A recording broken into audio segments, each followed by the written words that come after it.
Hello everyone. I'm here in a very strange place right next to a railroad grade trail, but I had to make a video for you guys because I want to talk about wild carrot, and I want to talk a little bit about how to identify it and what to do with it. Really interesting plant for the moment, I will tell you. So first thing I want to say is that it's in the carrot family, and the way that we know that is because these umbel flowers, that's what they call this type of inflorescence, which means a group of flowers, is kind of like a firework in that it all explodes from one point, and this is a good angle to behold that from.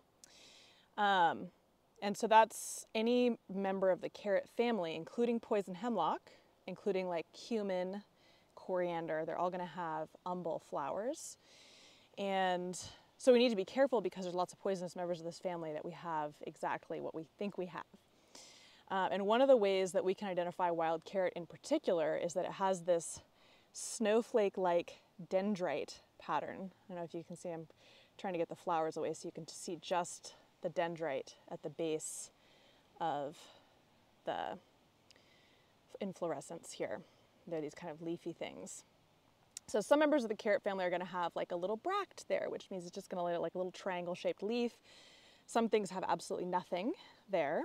And I believe poison hemlock is in that category of just having no leafy bract. It just transitioned from the stem to the flower stem.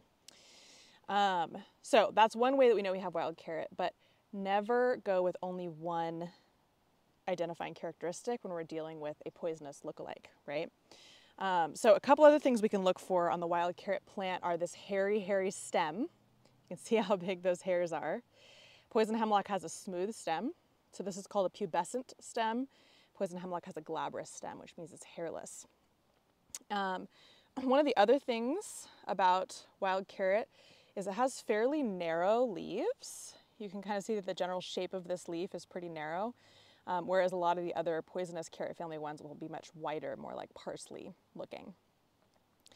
The final one that I want you guys to look at is let's find a good seed head to show you guys. Here's a really good one. So this is what the seed heads look like, and this is actually what we harvest when we're harvesting this plant, the immature green seeds. And the seeds will be like a little bit fuzzy. You can kind of see the sun catching the fuzzy seeds, and I'll try to include a close-up in the comments section or the explanation section.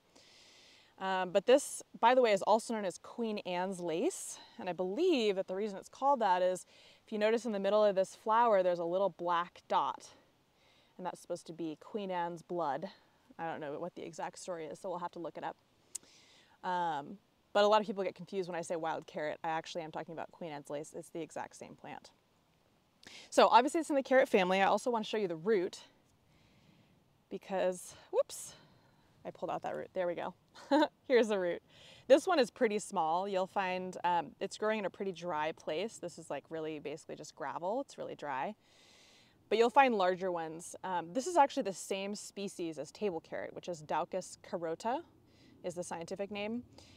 This being the wild species before humans got into it and bred it and a bunch of, made it more tasty essentially. But you will find that the root does smell exactly like carrots, except maybe even a little bit more strong. The root of this is white and it's much more fibrous. You can theoretically eat it, but it's fibrous, so it may not be quite as tasty as you might be expecting, and will take a lot of chewing, and you might want to spit out the fibers afterwards. So people do supposedly eat this plant, the root of this plant. But let's talk about the seed heads and what to use those for. So this is kind of a controversial one, interestingly. It is used as a contraceptive and an abortifacient, but not really an abortifacient so much as a contraceptive. But it's not a super effective contraceptive, like, how there's research that's done on certain contraceptive methods and it's like 99% effective. First of all, there hasn't been any research done on this, and it's not that effective. I know two people who have conceived while taking this preventatively, and so you would make a tincture of these and you would take like 30 drops a day, and you would never miss a dose because that would mess your whole situation up.